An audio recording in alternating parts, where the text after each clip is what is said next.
instant sippin' yogurt from Alba. Real good for your yogurt in 3 fruit flavors and plain or fancy. In the Alba Dry Mix section of your supermarket. You love sippin' yogurt.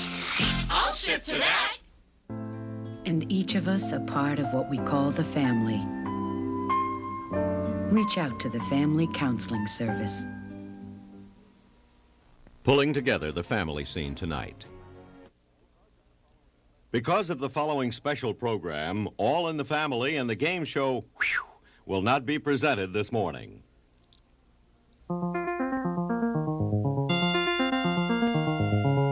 I'm as sexist as any 42-year-old person ever hoped to be. There is a part of me that wants a woman waiting at the door when I get home at 5:30 or 6 o'clock saying, "Oh, I know you're tired, honey. You want your beer now, baby, or do you want me to fix your sub?" I mean, I would love it.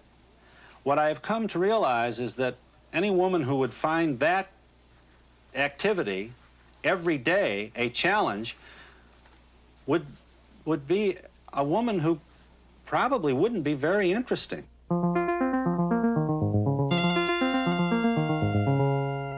Thank you, Jesus, for our food and for the people we love. What do we love? What do we love? Oh.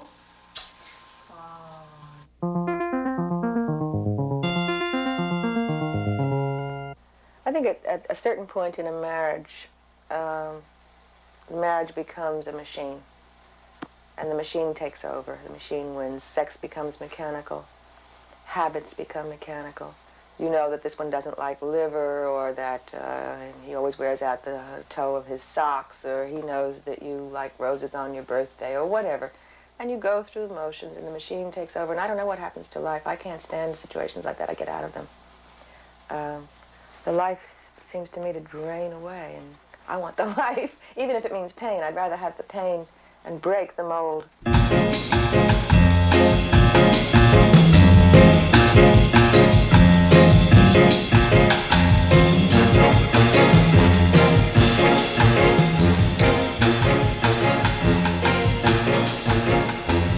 E só o mar mexia, dizia coisas de um verão amigo, antigo.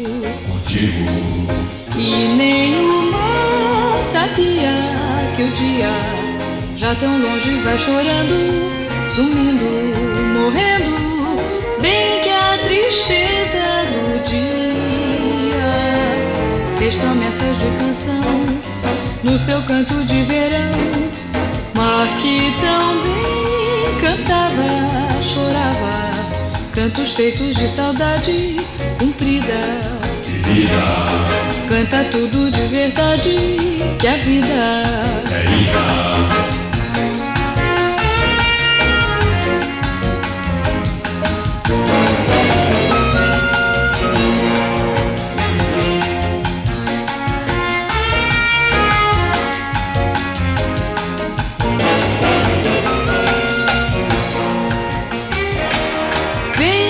Tristeza do dia fez promessas de canção no seu canto de verão. Mar que tão bem cantava, chorava, cantos feitos de saudade cumprida. Canta tudo de verdade, que a vida é ida.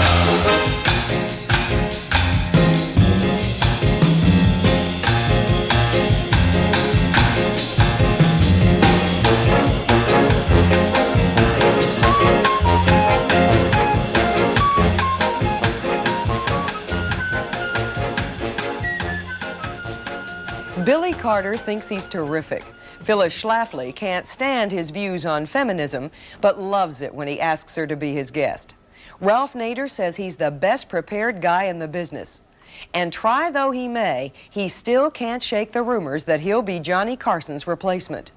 11 years ago, Carson looked a lot younger, and so did he, but the style was already pure Donahue.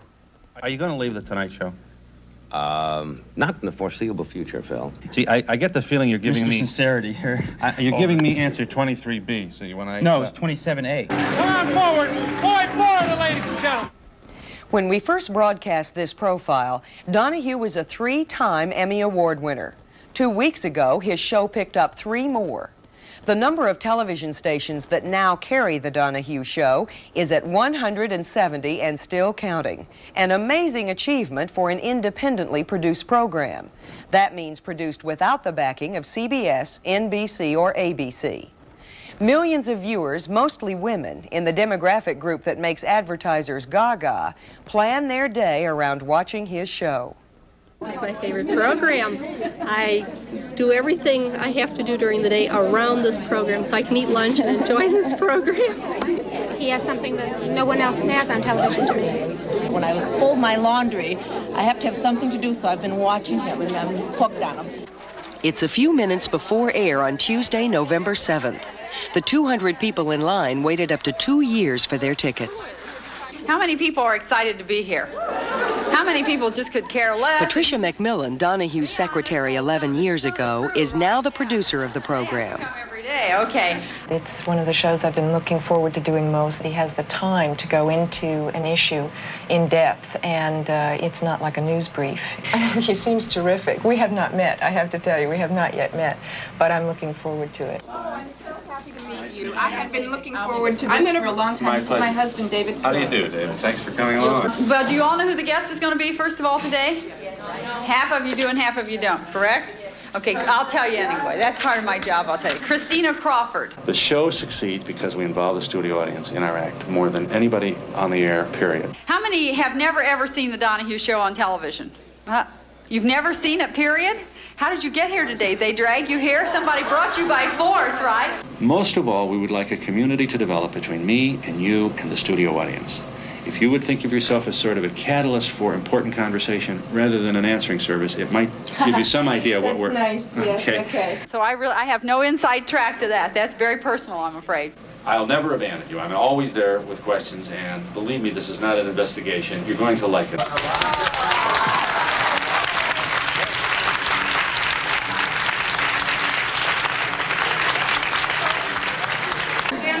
Okay, I'm ready. Here we go. Where's my glasses? Oh, no. One night I was watching The Tonight Show, and it was a substitute host. It was a person that we all know and love, and a person who has a great deal of respect in our business. And he was awful as a host. I realized then that not everybody can do what I do. What were you thinking about when you came up with this format? I was thinking about how I was going to make it to the next paycheck, and also wondering whether or not this was going to be a hit. I inherited an audience from the last show. And suddenly, during the commercials, these women were asking better questions than I was. I jumped out of the set and went to them, and that's how it really began. The audience saved the show, literally. It constantly amazes me that you get very rational people asking questions on your show. Now, how do you arrange that? If I could just make a point, I hope without, if we can just discuss, you expressed surprise that the questions are so rational. Embodied in the observation is apparently your belief that women can't really ask rational questions. I mean, not women, but a lot of times, you know, in any live situation, it's very hard to control what people will say or do. I'm promising you, after 11 years of this, the studio audience has provided for us some of the best excitement that we've had on our program. That's right. Has she abused all 4 of her children? Why does everybody think that ERA is going to not make you a mother anymore? I'm personally against it because there is enough government intervention as it is now. What kind of relationship? The studio audiences have always had that kind of talent. The problem is that because of a nervous Nelly attitude about the public, the industry has never taken advantage of it. Why didn't you leave? All we've done is bring 200 women, mostly women, into a studio every day. And when the woman in the 5th row from Kenosha, Wisconsin stands up in my audience and says, "Wait till I tell you about my 13-year-old daughter," that is our show. Are there some things that you just flat won't talk about on that show? I always used to be kind of self-conscious about swinging, you know, and wife swapping and all that. You know, I mean, I certainly discussed it with the good old boys at the bar, but on the air, I thought, that's irresponsible. And then we did a show on swinging, and the phones never stopped ringing. You know, and I said to the women, I said, We had two couples. I said, what's in it for you? I think swinging's great. You can sit down, you don't have to play stupid games. What do you mean, stupid games? What's this? Like when she walks away, I can play with him, right? And I thought, oh, well, thank you. And I remember, boy, I was nervous. And I said, we'll be back in just a moment. You know, when you sit and watch your show, you seem to be a born-again feminist. But I have to make this point, Sharon. I've got it all straight from here up. I mean, I think I do. I truly believe that we have to have changes. What can be so bad about an amendment which attempts to ensure that you will not be treated differently because you will not be treated in a way that will deprive you of opportunities because you're a woman? Don't you agree that we live in a sexist society that gives men more opportunities than women? I'm as sexist as any 42-year-old person ever hoped to be. There is a part of me that wants a woman waiting at the door when I get home at 5:30 or 6 o'clock saying, oh, I know you're tired, honey. You want your beer now, baby, or do you want me to fix your sub? I mean, I would love it.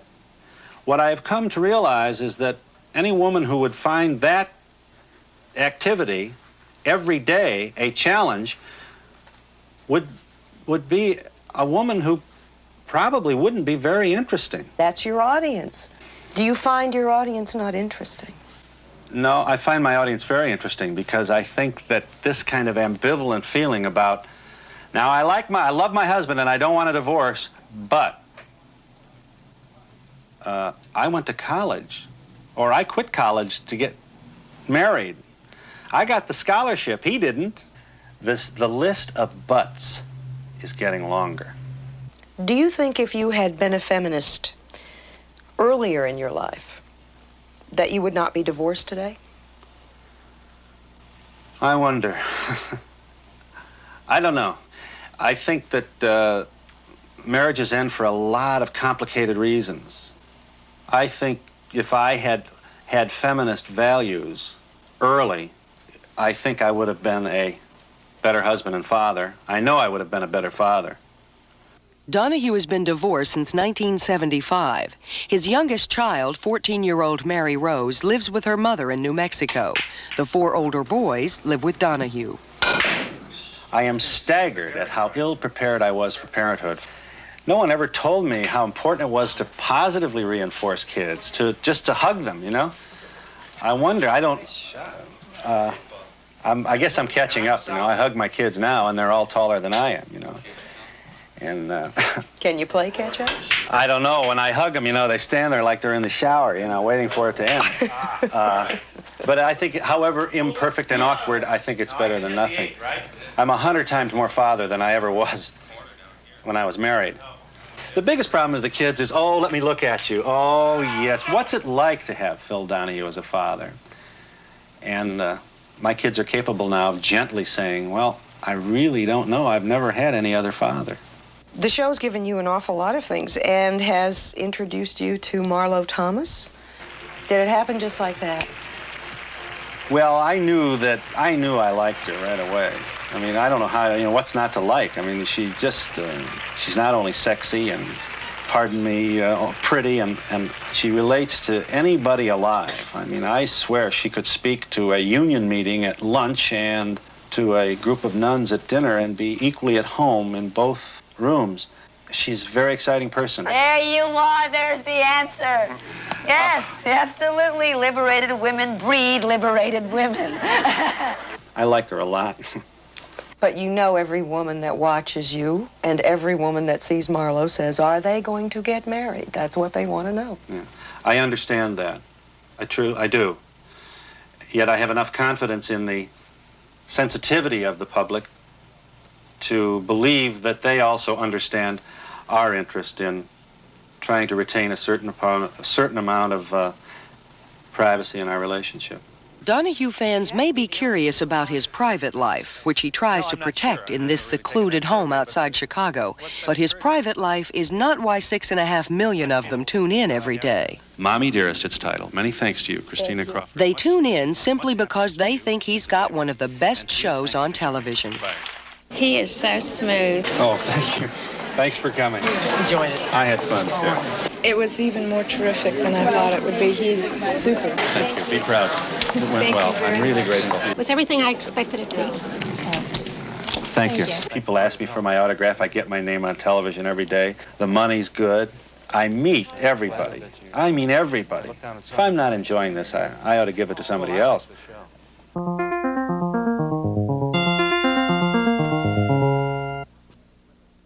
Many doctors recommend limiting cholesterol, total fat, and saturated fat. Since any diet is a matter of the food you eat and how you cook it, you should know that you can cook without adding extra cholesterol or excess fat.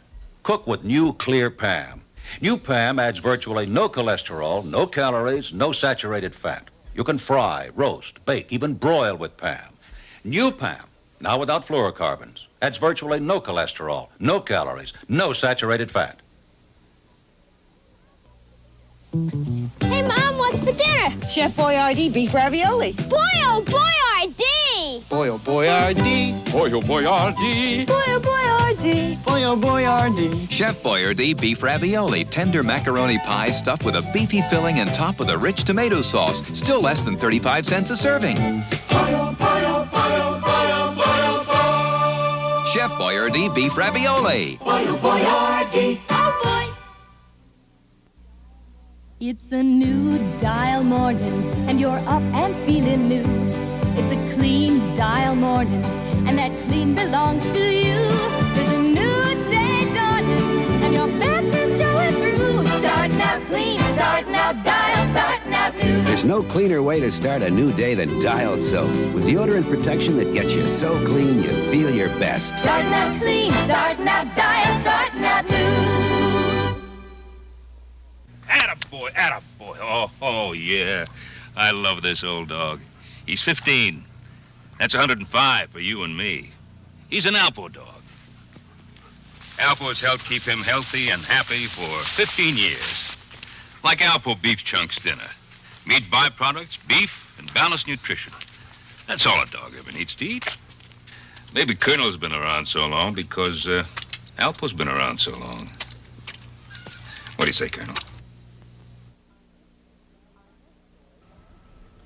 Our next story originally aired last year on WBBM-TV, our CBS-owned station in Chicago.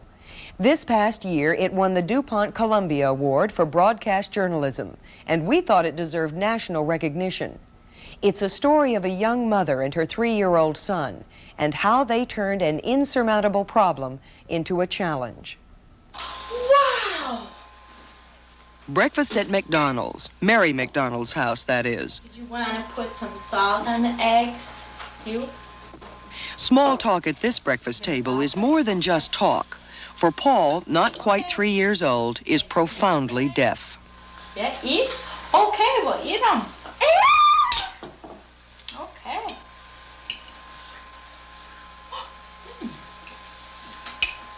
We forgot to say the prayer. I want to hear you. Okay? Okay. Thank you, Jesus, for our food and for the people we love. Who do we love? Who do we love? Who? When a child is born, the first question his parents ask is he okay? Is he normal? Paul McDonald seemed so as an infant. I sang to him all the time, and he was so visually alert. When someone came in the room, he'd turn right away, and there's no way I couldn't believe that there could be anything wrong with his hearing at all. Butterfly! But by 6 months, Mary and her husband Joe were concerned that something was wrong. Paul didn't respond to loud noises. The babbling sounds he had made began to trail off. No speech developed, but behavioral problems did.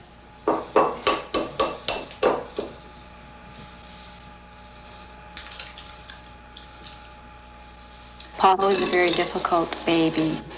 He cried a lot. He was clinging, he was on my lap. I couldn't let him out of my sight. If I turned around to get something, he was crying already. I hadn't left the room. it was just, oh, he was terrible. Okay, stop. Stop. Stop, please. A minute? Okay. I just felt it was personally that I wasn't a good mother, and I kept looking at myself, and I read more books on how to be a good mother, and I tried harder, and I kept thinking, why is this child so difficult? When Paul was 7 months old, Mary took him to her pediatrician, but he was unaware of modern detection devices and suggested Mary wait until Paul was 3. Fortunately, Mary didn't follow her doctor's advice. At 9 months, she took Paul to the Siegel Institute of Michael Reese in Chicago for further testing. They found he was born deaf. They don't know why, but the nerves which transmit sound never developed properly. For Paul, there is no cure. I just kept saying, he's deaf, he's deaf, he's deaf. Oh, how could this happen? Boy, I was scared. I was real scared because I didn't know anything about deafness. I didn't know what it was. I was afraid of it. I didn't know what it would entail. I had these horrible thoughts of Paul, you know, growing up, just being stupid, not being educated. Stop! No, stop. That's enough. But special programs do exist. Mary and Paul both attend the Parent-Infant program at the Siegel Institute. Here, they teach language through total communication, a combination of sign language, lip reading, and the use of hearing aids. Experts say that these parent-infant programs are essential because children experience the greatest spurt in vocabulary growth between the ages of 18 and 42 months.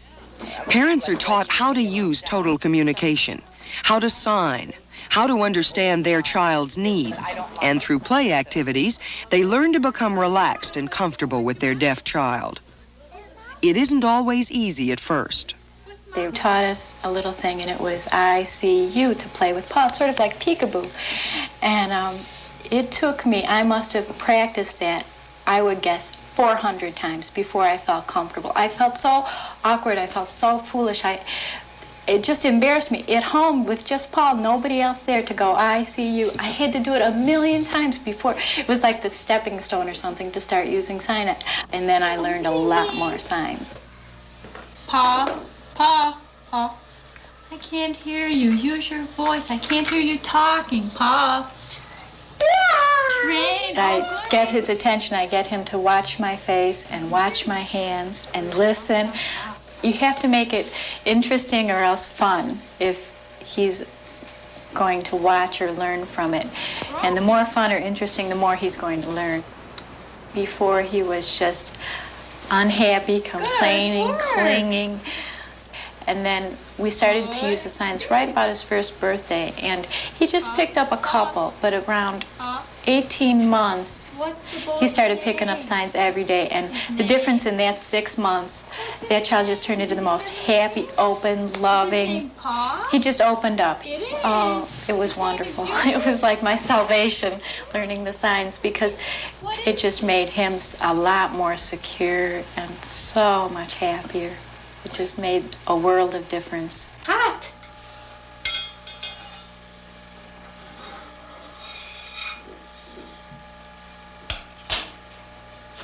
The egg's hot. Up the butter. Did it burn? Let's see. Here, put it on the butter. Everything takes, I would approximate maybe twice as long because we have to stop. I can't talk to him as I'm working because my hands are busy. So I have to take a break and I have to, you know, step away from what I'm doing and sign to him and talk to him about it and answer his questions. I do give him large amounts of time and attention that I don't think I would if he were hearing. Yeah, it's bubbling a little bit. That's Mickey Mouse? Paul is not quite 3 years old. If Mary had waited, as her pediatrician suggested, Paul might have lost his opportunity to communicate with words. In a sense, he would have been isolated. You forgot his nose. Mickey Mouse's nose. Here it is. As it is, Paul has a vocabulary of almost 500 words. He forms sentences. He enjoys conversations. But learning is a slow process for a deaf child, and it takes constant input from a parent. here. Paul also goes to the Siegel Institute for periodic audiological testing. When he hears a sound, he responds by throwing a block in the basket. Put it in.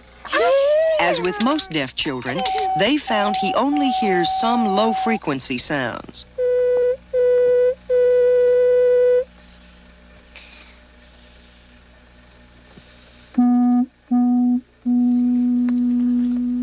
Did you hear? Put it in. Yay. Paul wears a hearing aid.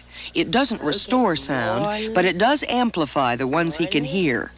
That might not seem important, but if Paul ever gets lost and begins to wander into a busy street, being aware of traffic noise could save his life. Get what? Grapes? Maybe. Look.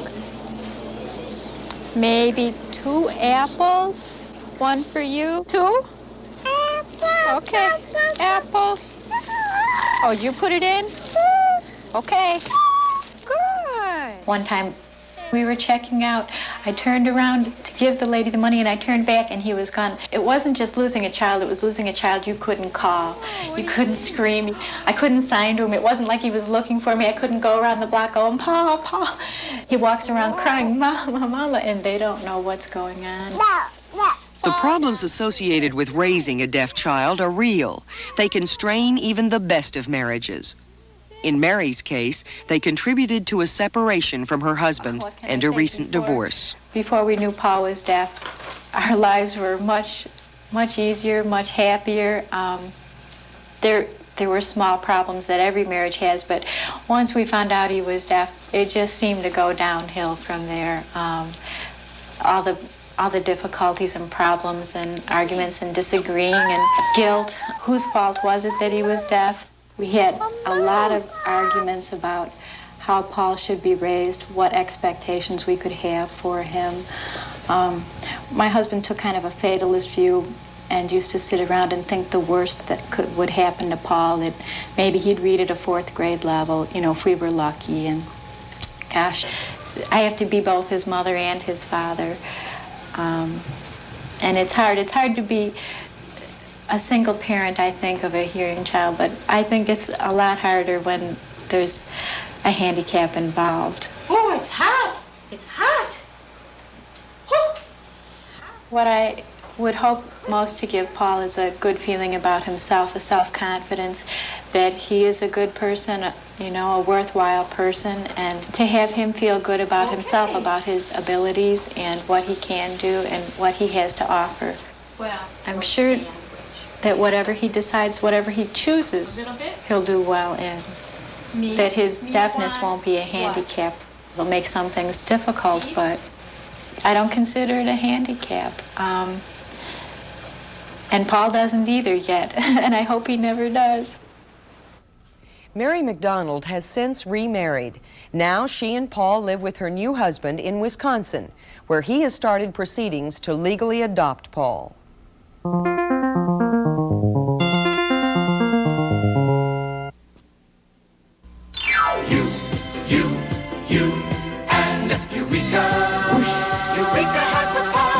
Eureka PowerVax with ESP, extra suction power.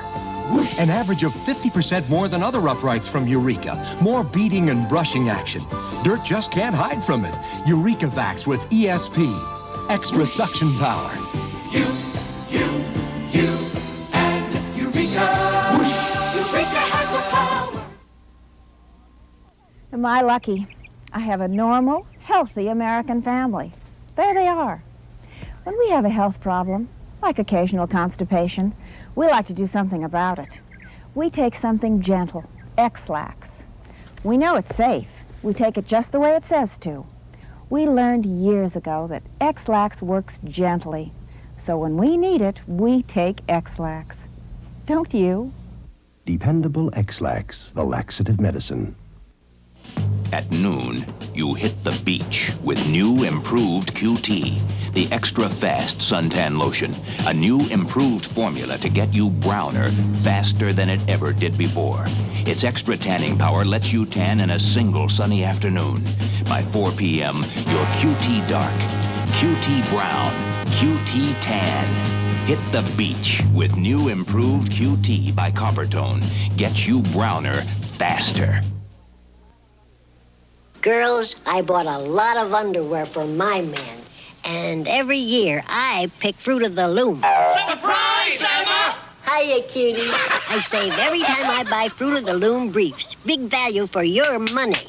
Right on. Only $1.33. The Superband waistband, that's real quality. Atta girl, Emma. For my men and my money, Fruit makes the best picking. Men's cotton briefs, only $1.33. A great buy-in briefs. This CBS News magazine will continue. Saturday, they are two teenagers caught up in the excitement of their first love. But can they face the bittersweet realities? Were you a virgin until you and Dad got married? Information about what? About birth control? The first love. Will it last forever? The CBS Saturday night movie at 9, 8 Central and Mountain. This is CBS. Here's to Seneca. An apple a day, and then some. Seneca, the first frozen apple juice enriched with vitamin C. Crisp, delicious Seneca, sweetened naturally. Young and old love Seneca, enriched with vitamin C. Enjoy the natural taste of sweet, delicious apples, and then some. Seneca, the first frozen apple juice enriched with vitamin C. Deep wrinkles, circles under eyes, and other unwanted lines. You can actually see it happen right before your eyes. And Wrinkles Away can keep your face virtually line-free for most of the day or night. Try Jovan Wrinkles Away, because it works. Look for Wrinkles Away at Gertz. Hi, I'm Laurie Faso. Machine, do you eat properly? If I had a mouth. For proper nourishment, eat the right foods. You'll feel better. Reach out. Melba Moore with Mike today.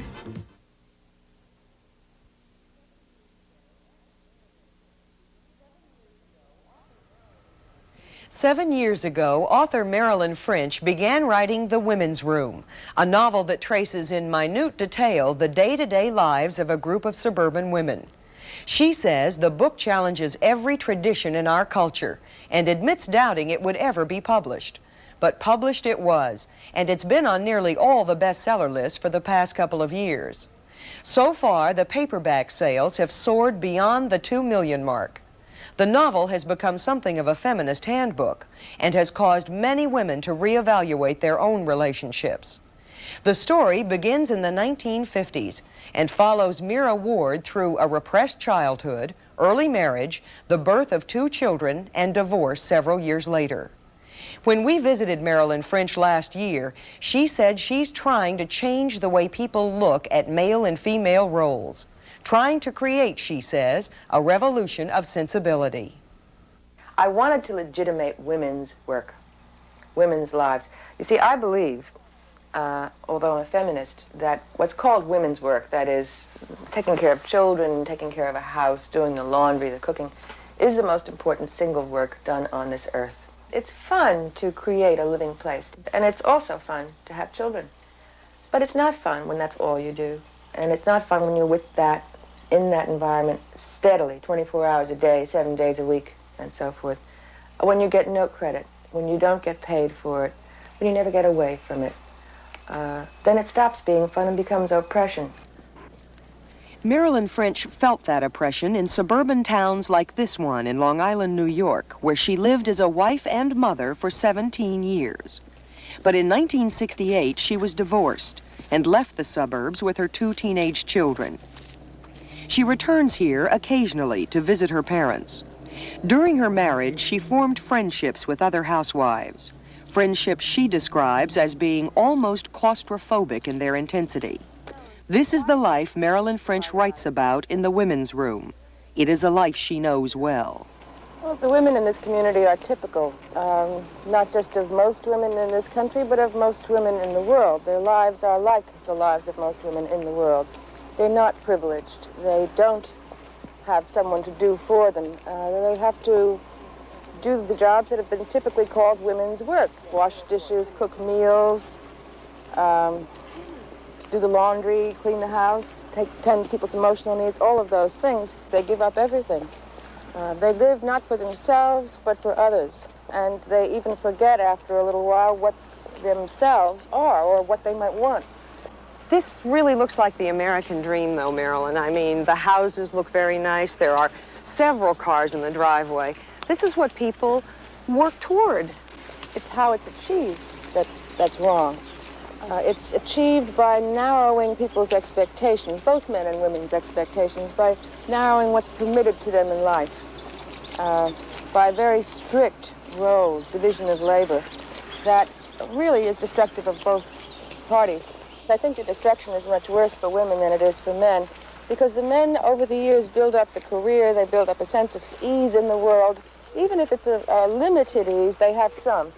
If the marriage falls apart, they have some place to go. The women have no place to go. They have lived within these four walls. And of course, as you know, if you're upset about something and you're in a house, the emotion is all through the house. In order to get away from it, you have to leave the house. And the women don't get to do that. I think that, though, the way I would characterize the men of my generation is absent. They could be sitting in the house, and they could be not being unkind, but they simply weren't there. I see suburbia as a real ghetto. It's supposed to be for bringing up children well and keeping women in pleasant places, but of course there are no men. And the children, well, I don't know, I shouldn't generalize, I suppose, but I know what my children were like when we lived in the suburbs, and they were a pair of spoiled brats if I ever saw. They were terrible. They wouldn't walk to a half mile to a store. They wouldn't walk to go to the they wouldn't even take their bikes to go to the bowling alley. They had to be driven everywhere. They had to have everything that everybody else had. Is the women's room autobiographical?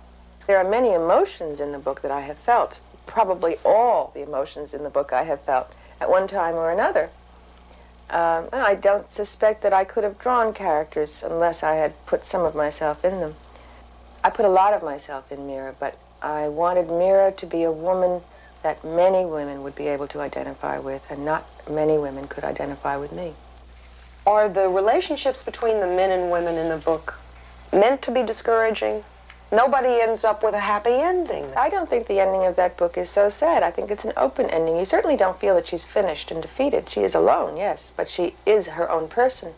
And all of the younger women in that book are all to come. That's the future. That's who knows what they will make of the world. But to imagine that there can be an idyllic relationship where no one is ever going to have to give up anything and no one is ever going to feel pain is like asking for fairy tales to come true. And you know that the last line of the fairy tale is always, and they lived happily ever after. That does not happen on this earth.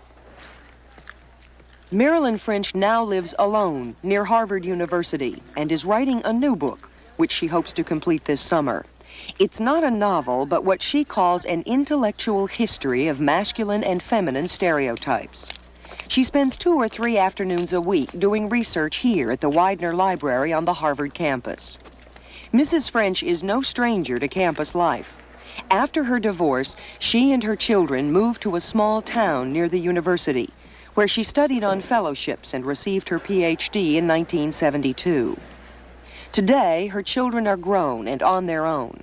But 6 years ago, when her daughter Jamie was away at college, Marilyn French received a frantic phone call.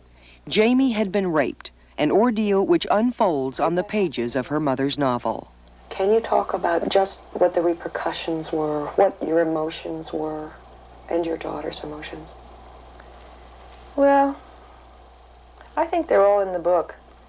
It's just that to this day, if I hear a child scream in the street, "Mommy!" that whole moment comes back of picking up the phone and she's 1,000 miles away and hearing her scream, "Mommy, Mommy, Mommy," and being unable to do anything. It was a terrible time. There's so much anger at the system, at the way that young woman was treated after the rape in that book. Is that what you felt? Ooh, I really did. I could have killed.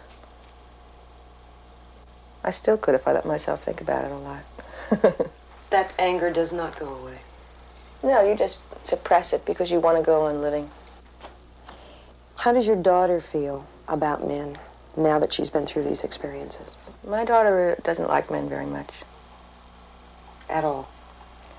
Yes, she likes them some, but something always goes wrong because they always... She's very beautiful, and she brings out, in many ways, the worst in men.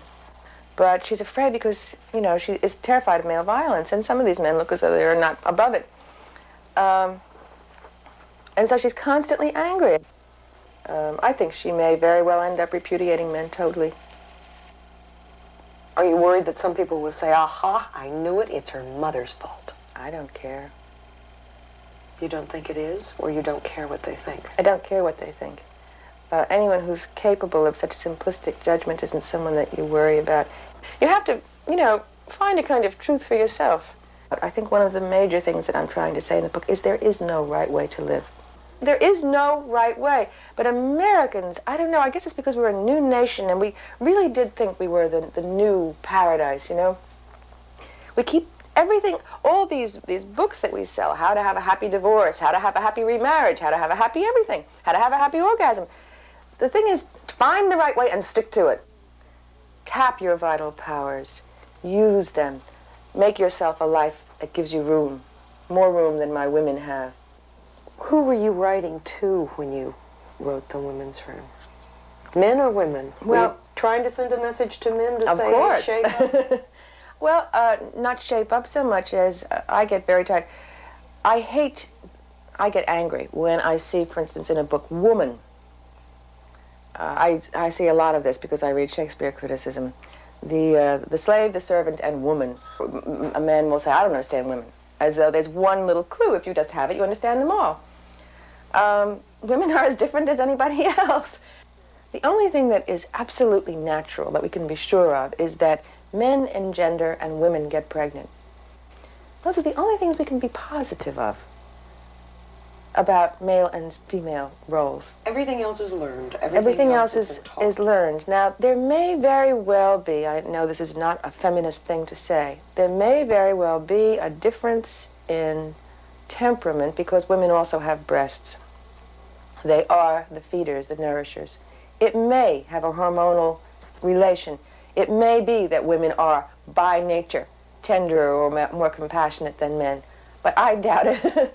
I just doubt it very, very much. But in your book, the tender, compassionate, warm, sweet people were women. Yes, because we've learned to be that. And our roles bring that out of us.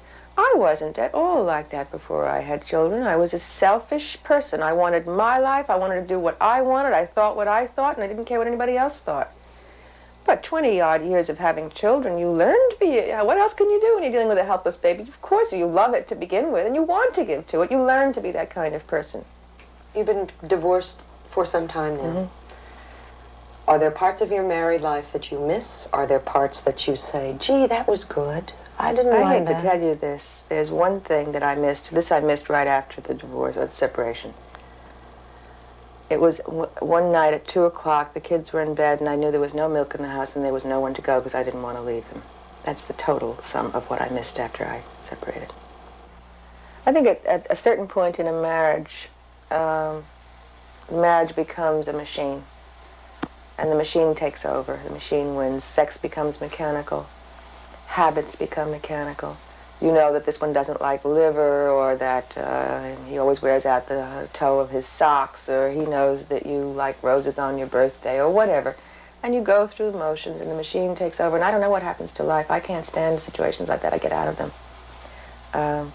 The life seems to me to drain away, and I want the life, even if it means pain. I'd rather have the pain and break the mold. Marilyn French's new novel, The Bleeding Heart, is a love story that picks up where The Women's Room left off. It's due to be published in March 1980.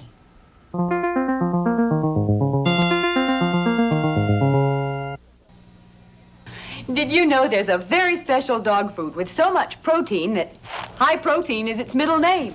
It's from Purina, and it's terrific for normally active dogs, like yours. It's the dog meal with the blue and white checkerboard. But most important, it has more protein for active dogs than any other leading dog food. Purina High Protein Dog Meal. So rich in protein that high protein is its middle name. Your cat is your friend and he depends on you to take good care of him. Purina Cat Chow. Purina Cat Chow. You can depend on Purina Cat Chow. Purina Cat Chow. Chow, chow, chow. He depends on me for loving care, and I depend on Purina Cat Chow to give him great taste and nutrition. Purina Cat Chow. You can depend on Purina Cat Chow. Purina Cat Chow. Chow, chow, chow. Extra value is what you get when you buy Coronet. For my big family, I buy Coronet paper products. Coronet towels give me more sheets than other national brands. Coronet bath tissues come in a money-saving 8-pack, and pretty Coronet prints in a 4-pack. And Coronet facial tissues and napkins give me more value than other national brands. So buy the family money savers from Georgia Pacific. Extra value is what you get when you buy Coronet. When I'm constipated, I want relief I can depend on overnight. Phillips is a true blue friend. My laxative should work overnight, too, and be gentle. Phillips is a true blue friend. Phillips Milk of Magnesia Liquid works with your body as you sleep, using your body's water to lubricate and soften. Next morning, most people get gentle, effective relief. Phillips is a true blue friend. Phillips, available in fresh-tasting mint. America's true blue friend. And now for the mail. Most of our letters were about the story we did last month concerning parents who are choosing not to send their children to school, are teaching them at home, and in some instances are facing court battles because of it. Here's an excerpt. One of the biggest problems with parents and schools today is pressure. They're worried about what their children are going to do when they get older. Are you going to be prepared for this? Are you going to be prepared for that? And as soon as you say that, you know, you're putting pressure on a child.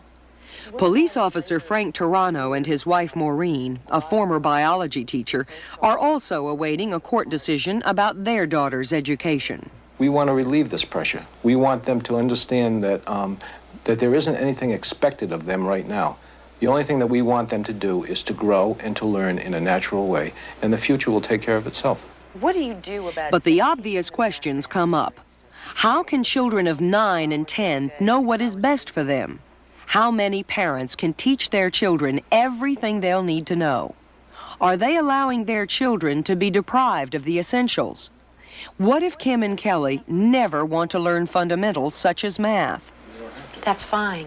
They'll grow up completely ignorant of how to do figures? No, you see, there's a principle involved behind the whole thing. What we're talking about is one thing, but there's a principle behind it. And the principle behind it is if you want your child to learn mathematics, you don't put him in an atmosphere that he resents, such as a classroom. One woman disagreed with the parents. She wrote, "I was mad at the father who said that society puts too much pressure on school children. Tell him for me that when his girls get older, they'll have more pressure because they haven't learned how to deal with it." But another viewer agreed with those parents and wrote, "I say yes, parents do have the right to teach their children at home. Looking back on the years I spent in grade school, the bitterness of a small-town classroom still haunts me. I would have given my last cent to have been educated at home." One woman had some questions and conclusions. She wrote, "If the school systems of this nation are so wonderfully competent, why are children graduating these fine institutions unable to read or compute basic arithmetic? Do schools ever assume any responsibility for these failures? There are as many incompetent teachers as there are incompetent parents." We also did a story concerning the emotional stress one has after being an eyewitness to a disaster. In this case, it was the San Diego air crash last fall. One psychologist wrote, "I was pleased to see this kind of powerful psychological stuff presented on television. This piece reminds us that when something on the news shakes us up a little, it could have long-lasting psychological consequences for those who were directly involved." And finally, there was this from a woman in Seattle. "I was impressed by the San Diego story because it did not exploit the gruesome side of the crash or the emotional suffering of the eyewitnesses. I am writing to praise the story because I so often criticize television news that I felt obligated to express a positive opinion for a change." If you've chosen a career as a homemaker, have you ever wondered just how much the work you do is worth, in dollars and cents, that is? Well, next month, July magazine will go through a typical day with the mother of 2 small children. And you'll find out, as she did, that if you had to be replaced, your family might have to shell out more than $20,000 a year. Also, if you were ever curious about how you get into the movies, then come along with us when we go behind the scenes during auditions for the movie Hair. I'm Sharon Lovejoy. We'll be back the first Thursday in July with those stories and more on our next edition of Magazine. It's nice having friends you can depend on, like genuine Bell. I chose Bell because they make them like they used to. If you want a phone that's genuinely you, be choosy and get one that's genuine Bell. Because when you get right down to it, this isn't the phone. This is. I'm Jane Dixon, and if you're an Aries, why not consider the Stowaway? A Libra, the Sculptura, Scorpio, we have the Trim line. Sagittarius. Be choosy, get genuine Bell. Kay Blair. Gracious. I hear you've got elf witches in there. Yes'm. Tell one to ride her tiny little broom out here. Elf witches are sandwich cookies. They're double chocolatey. Double chocolatey. Never kid a witch, Shorty. No, we make elf witches double chocolatey by spreading creamy fudge between delicious chocolatey cookies. Tastes double chocolatey good. Yes'm. It's so double chocolatey good, it's turning me into a good witch. Keebler Elf Witch Sandwich Cookies, double chocolatey good. Have some breakfast. I'll have what you're eating. Corn checks. I won't have what you're eating. Oh, try them. I won't like them. Well, give me one reason. They're too crispy? I don't know. They're too light? I don't know. Oh, you don't like little squares? I don't know. Well, maybe you don't like the color of the box. Okay, I'll try it. Not bad, Dad. Wow. Corn checks are really tasty. Oh, I thought you didn't like them. I never tried them. I never tried them. People who don't like Czech cereals have never tried Czech cereals. My tuna salad has a federal seal of approval. My tuna sandwich has Uncle Sam's blessing. Their tuna is chicken of the sea, the only leading tuna that gets voluntary federal inspection for wholesomeness and quality. So it's the only one that earns this special U.S. Department of Commerce seal. My tuna stroganoff has an okay from the government. And the mermaid. What's the best tuna? Chicken of the sea. This portion of June Magazine was sponsored by Ralston Purina Company, makers of Purina pet foods and all the other fine products from Checkerboard Square. Pa, I can't hear you. Use your voice. I can't hear you talking, Pa. I get his attention. I get him to watch my face and watch my hands and listen. You have to make it interesting or else fun if he's going to watch or learn from it. And the more fun or interesting, the more he's going to learn. Before, he was just unhappy, complaining, clinging. And then we started to use the signs right about his first birthday, and he just picked up a couple, but around 18 months, he started picking up signs every day, and the difference in that 6 months, that child just turned into the most happy, open, loving. He just opened up. Oh, it was wonderful. It was like my salvation. I'm Steve Cawthon. I ride racehorses for a living, and only horses should be long shots, not people. Every newborn baby should be favored to win, but more than 250,000 babies every year have birth defects. The March of Dimes is working to prevent birth defects. Please, give to the March of Dimes. This is the CBS Mid-Morning News with Douglas Edwards.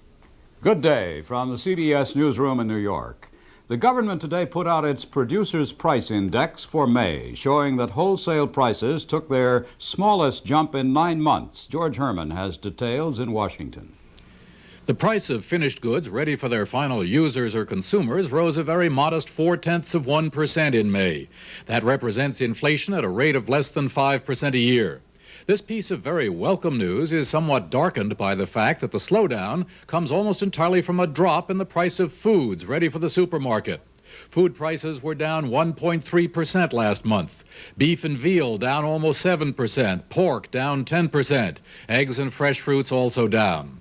The problem is that food prices typically swing up and down wildly with weather and other factors, and the price of industrial commodities and consumer items outside of food are still rising in the double-digit range, and the price of oil and natural gas is pushing up prices of crude materials at a frightening 30% a year.